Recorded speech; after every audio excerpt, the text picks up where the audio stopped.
Welcome, everybody, from the Shasta College Cinema class, Cinema Studies. It is Saturday. What day is it? Does it really matter anymore? It's the 9th. It's the 9th of May, and we only have less than a week of school left. Everything's due now. Everything is due now. Please hand it in now. Your journals are due today. If you don't get them in today, you won't get the points. You've had many weeks to do the journals, and you've had examples, and I hopefully answered all your questions. Please get them in, unless you don't need the 10 points. I got a feeling you might have to use them. Anyway, what else is going on? All the assignments are due right now. Get them in. They're not due till the end of next week, but I want to start trying to get the grading done if I can. I know you're anxiously awaiting your grades. One part of your grades, your participation, is watching these lectures. Just act like these lectures are a day in the class, except for the lectures don't last the whole 75 minutes. It's been a weird semester. We all know this. It's going to get better. We'll get better at all this stuff because we couldn't watch any films in the class, which I usually show films in the class. Couldn't do it this time. And so you're on your own watching the films, and hopefully you're getting some stuff watched that's not costing you much money, or if any, because I'm trying to go easy on your pocketbooks. It's tough enough in the pandemic with losing our jobs, let alone trying to spend more money on watching a movie in a cinema class. If you're having trouble with any of that, got to contact me, and I'll give you alternative assignments, which would essentially be, instead of watching a movie and writing about it, you have to research and write about it. And you could do that. A lot of you already do it. I can always tell, too. I could tell the folks who are watching the movies as opposed to the folks that aren't watching the movies. Some people don't watch the movies and they research it online. They do okay. But I really want you to look at the movies and critically think about them. That's how you figure it out. That's how we're learning on this whole pandemic thing, but that's how the class rolls anyway. So journals are due today, and then the research paper, hopefully you've chosen a topic. Some of you have told me what your topics are. Some of you haven't. And then what's the last thing? The last essay I signed last week on those 6 or 7 new movies they have to watch and write an essay, and that's it. The class is over. Now, summer school is going to start. My class is already filling up. It's not this class. It's not the TV class. It is humanities, starting through about the Renaissance period in our culture, worldwide culture. It's just not American culture. It's world culture, and we talk about everybody from Michelangelo to Miles Davis to the Sex Pistols. So we cover a lot of ground there. We cover movies for a couple days, but I'll be doing it differently than I did this because we don't have the leisure of talking about the entire history in movies. So I'll just focus it on something. It's not the virus. Anyway, it is hot here in lovely Reading. Hopefully it doesn't last too much longer. Today I want to talk about film festivals and how important they are. During the 80s, the big glut on making blockbuster B movies like, yes, folks, like in the Star Wars sequels and Superman, the first one with Christopher Reeves, God bless him, died a bad death. Top Gun, Goonies, Gremlins. It wasn't the greatest year for substance, but there are some art films. We went through that last week. Jim Jarmusch is making some great stuff. David Lynch. They're thinking outside the box, and somehow they've got a small audience. Well, what's happening now is Hollywood's become so bloated with trying to find the next blockbuster to make that they've lost sight of the small human emotional films about real people, not space people, not people fighting a monster or Superman flying around in a cape. They are showing the small film that was so predominant in the 70s, which we covered in Easy Rider, Raging Bulls, has now dropped out of favor for these monstrosities written by the collective, produced by the collective, and directed by kind of faceless, generic directors who are hired to do their job, but not to have a lot of vision. Some directors obviously have vision. But in the late 80s, there was a film festival called U.S. Film Festival. It was in a place called Park City, Utah. And Robert Redford, the famous actor from Butch Cassidy and Sundance Kid, and the rest, he decided that he wanted to give something back to the film community, put his stardom, celebrity to use somehow. And so he acquired this film festival and renamed it Sundance. Maybe you've heard of it. After his character, the Sundance Kid in Butch Cassidy and Sundance Kid. And they moved it into Park City, ski resort town, because Redford's a skier and it's his kind of town, and he has property up there in Utah. And so the whole shebang moved there. And in about 1989, they started showing what you would call the first indie films made by outside Hollywood's vision. And it started a whole new trend in filmmaking that lasted several years. Some of the films that came in there early on that really made their mark was Steven Soderbergh's Sex, Lies, and Videotape. A little later, obviously, Quentin Tarantino got his start there with Reservoir Dogs. And Hal Hartley with his Unbelievable Truth, Trust. They were starting to make films, they're starting to screen films by unknown directors with unknown cast. And some of these films were shot in 16 millimeter. That's not the Hollywood standard of 35. And you can make a film for very little money, $25,000, $30,000, which is small money compared to Hollywood. They spend that every half hour. And you can enter it into Sundance, and hopefully, if you got accepted, you might get it sold. A distributor might pick you up for distribution, and that's what happened to a lot of these early films. And so other festivals started following suit. There's always been big festivals in the world: Berlin, the Venice, Toronto. Cannes Film Festival, European festivals, they've been going for 40 years already. But nothing this kind of subversive and independent. And it gave hope to a lot of filmmakers. I was one of them. We saw that these small films with unknown actors, unknown directors, were getting in the marketplace somehow. And they were filtering through Sundance. And so the dream was make a film for very little money, film it on 16 millimeter with your friends, and hopefully you could maybe get it into the Sundance Film Festival, and maybe a distributor from Hollywood or New York will find it and pay you some money to have your movie screened around the country. That was the dream. And it was a good dream for a while, and it gave people hope who didn't have much hope to get into the Hollywood system with their films, but now they can get in this way. And so there was these films were coming out, and a magazine showed up called Filmmaker, and it touted these independent directors and Sundance.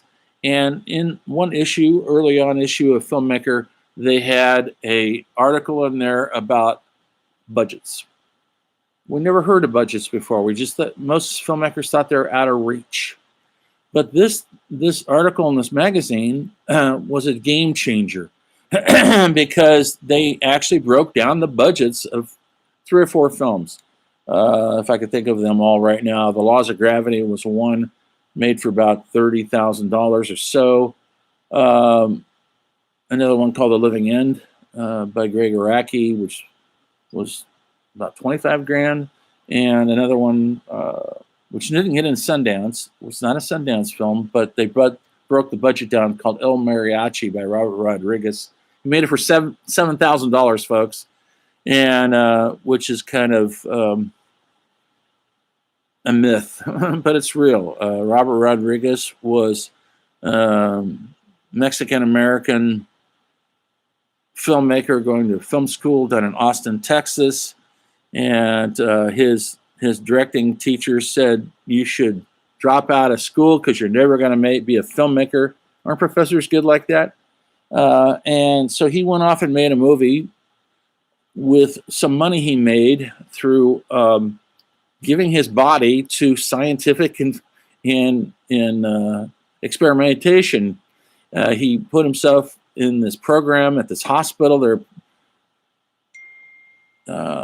He was a guinea pig for some new drug or another. They used to do this, folks. And he got paid $7,000 for it. He took that $7,000, he survived, and he made a 16 millimeter movie on the Tex-Mex border, and with his friends, and called El Mariachi, essentially about an El Mariachi guitar player who's a hired assassin. And so it's an action adventure movie, very, very well done, on this shoestring budget, meaning nobody got paid. When you have $7,000, that goes all for film, the actual film itself, processing. That's it, folks. That's as far as that money's going to go. You get the camera for free from somebody. You do all the camera work yourself, which he did. And so he made this very entertaining, clever, not very deep film. But he made it for Mexican television. He was going to sell it to direct-to-video to Mexican television who were looking for product in those days. In the meantime, one of his films got sent out to somebody in Hollywood land, and he saw it, and he thought, wow, this guy did this for $7,000? We're interested. Long short of it, they bought his film. They reinvested about $500,000 into cleaning up the soundtrack, putting new music on, making it more commercial looking, and put it on the marketplace. It was a huge hit. And it was such a huge hit that they gave him a contract, and he remade it a couple years later with a movie star, Antonio Banderas. It's called Desperado. And it's a lot different. It's the same story, but they got more money, and there's more action adventure. And that set him on a course, and he's gone on to direct.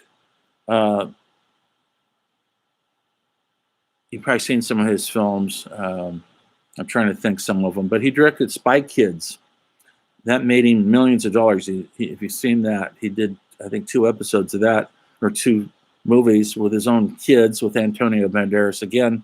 And he built a huge studio down in Austin, and he still works down there. He never totally bought into the whole Hollywood thing. He's worked with Quentin Tarantino on Dusk Till Dawn. Maybe you've seen that, about the vampires in the bar. Quentin Tarantino actually is one of the actors in it. And Rod Rodriguez directed half the movie. Tarantino directed the other half. So they've been chummy for years, and Rodriguez has always given back. After his success, he wrote a book called Rebel Without a Crew, which is a really good book. If you're interested in making films, you should read it. And he also he did this thing called 10-Minute Film School. If we were in class right now, I'd show you this thing. Go watch it on YouTube. It's called 10-Minute Film School. And he runs through what you need to do to make a film in 10 minutes. Now, you're going to need more than that, folks. But he cuts to the short of it. And it's inspiring to go out and do a film. Don't let anything get in your way. Don't let someone says, "Oh, you don't have enough money. You don't have a named actor. You don't have the credits. Who are you?" I made a movie called God Drives a Pontiac. I'm listed in the Internet Movie Database. It was a film. My partners and I, Justified Production, Stephanie Jones, Attack Murdoch. We raised $30,000 in 1992, and we made this film out in Santa Fe, New Mexico. I wrote it and directed it. Those two starred in it, and it's a quirky, offbeat film. No violence, folks, and no sex. It's probably why it didn't sell, but we had a lot of fun, life-changing, altered, changing event. Changed all of our lives.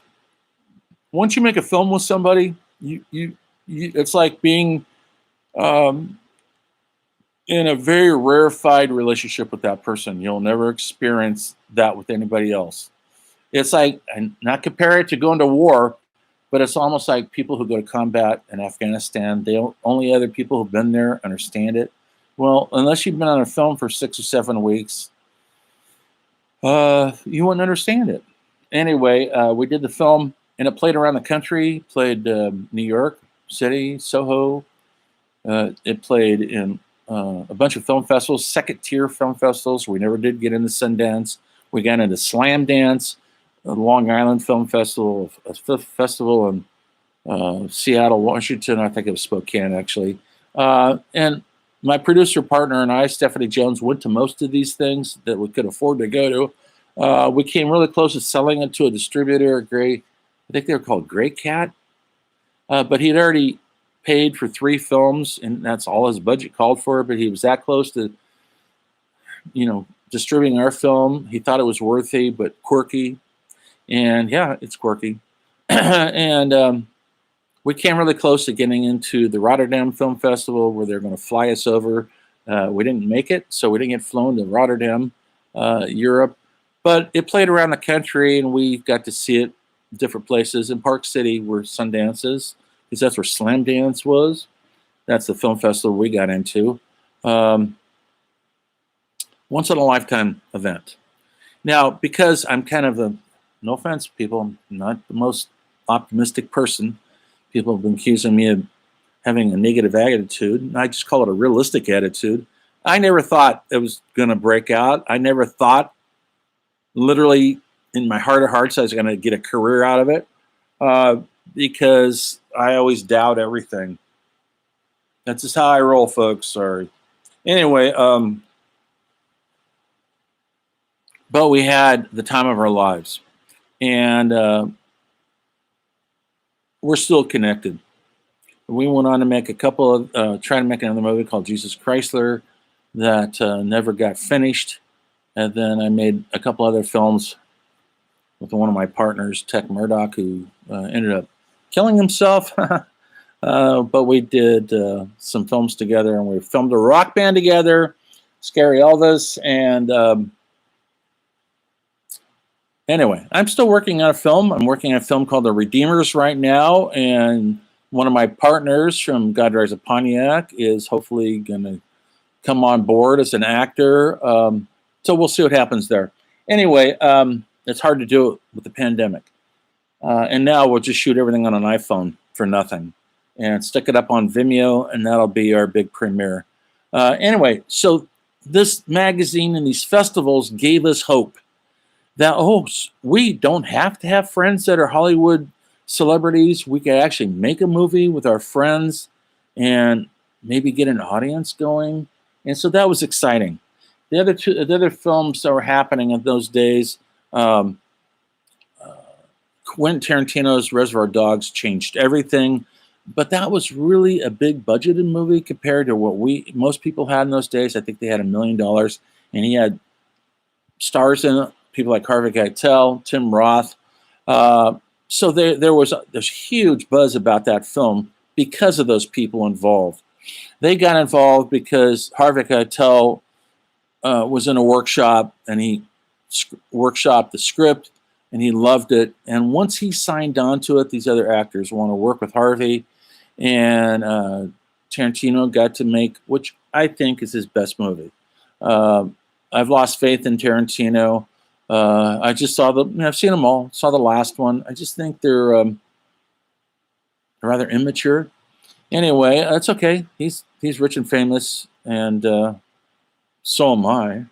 Anyway, in a different manner. Anyway, and these other directors went on. Nick Gomez, who directed Laws of Gravity, directs for TV mostly. Greg Araki still making films. He's always has subversive films. I like his films a lot. He's a Japanese American gay, and his films are always edgy, cutting edge, cool, and he's still out there doing films. Seek these films out. You can watch them. Living End. Black and white, about two gay hustlers who both have HIV. They're both positive, and they go on kind of a crime spree. I guess that was cool. If you're going to get HIV, might as well go rob some banks. So anyway, these films changed everything. There were other film festivals were just as important. They became very important. Sundance put everybody on the map. Sundance is still going. It's kind of lost its earlier vision, because now the movies are up there, $10 or $20 million movies with movie stars, and people like J-Lo and Britney Spears show up. What are they doing there? I have no idea. They go up there to party because it gives them some kind of indie creed, but it's kind of turned into, no offense to those people, but it's turned into bullshit. And but Redford, who's 82 or something, wants to pull the reins back on it and let smaller films in, get more people like it used to be. We'll see if that works or not, because Hollywood's really taken over Sundance to a large degree. But if you have never experienced it, never been in Park City, Utah, you go to Salt Lake City, drive up the road about 40 miles, beautiful ski resort town. Rich people live there, folks, because only rich people get to live in ski resorts. So it's wonderful up there. I've been up there a couple times, and it's just a walk around those sacred grounds, because the whole town closes down for the festival, which is usually held in January during rough winter. It's snowing. It's usually blizzard. And Redford, who is in an arrogant statement, said, filmmakers need a challenge. That's why I hold it in the winter. Filmmakers got enough challenge, Bob. They don't need to be in 3 foot of snow too. Also, what are they atoning for? Anyway, other film festivals that are just as important. Toronto Film Festival in Canada, hugely important. Cannes Film Festival, obviously, in south of France. Recently, there's a Tribeca Film Festival that Robert De Niro started, held in Tribeca, New York. Really rarefied air. But there's still the more underground ones like Telluride. Go to Telluride, Colorado, folks. You'll love it. It's another ski resort town, very rarefied ski resort town, not as rich as Park City. And they closed the whole town down for the festival. I've been there twice. My film screened there in a hotel conference room. And they closed the whole town down to traffic. So it's all, so for 3 days, which is Labor Day weekend usually, and they show films in the park, downtown. And filmmakers from all over the world, from Werner Herzog to Wim Wenders, show up there. It's not easy to get there. You got to drive up through Colorado on a 2-lane road. So there's no airports. They make it hard to get there, and they think that makes it worthwhile. Anyway, Telluride Film Festival, Telluride, California. They're just about every city in America has a film festival. San Francisco, LA, Seattle, all of them. The festivals are playing less and less an important role now because of online distribution and online possibilities. And so I have, on this next film, I intend to try to distribute it online to a Vimeo channel. Maybe charge $3 to see the movie, which most of the money won't go to me. Hopefully I could pay my actors something. I am trying going to try to raise some money in a Kickstarter campaign. Not a lot. We'll see how that goes. Anyway, that's it on that. What else about film festivals do I want to cover? I just want to give you guys a shout out. I'm only probably going to do another one more lecture. It'll probably wrap up the class because our class gets over next week. Please get all your papers in. Get them in now. You've had plenty of time to do this stuff. We've got nothing but time on our hands. So please get your stuff in. And I know some of you are worried. Worry's good, it's fine. But if you have participated in the class and I see your participation, you'll pass the class. I don't ever give out a lot of F's or D's unless you totally messed up. I've tried to help some of you who are looking for my help. Get the papers in. Do the best you can. You have another week to get everything in, and I hope you do. Anyway, maybe I'll see you in my summer school class, which will be online, folks, but you might need a humanities class. And if you want to learn about Pablo Picasso and Miles Davis and the Sex Pistols, that might be the class for you. Anyway, take care, stay safe. This thing is going to end soon, hopefully. Anyway, peace out.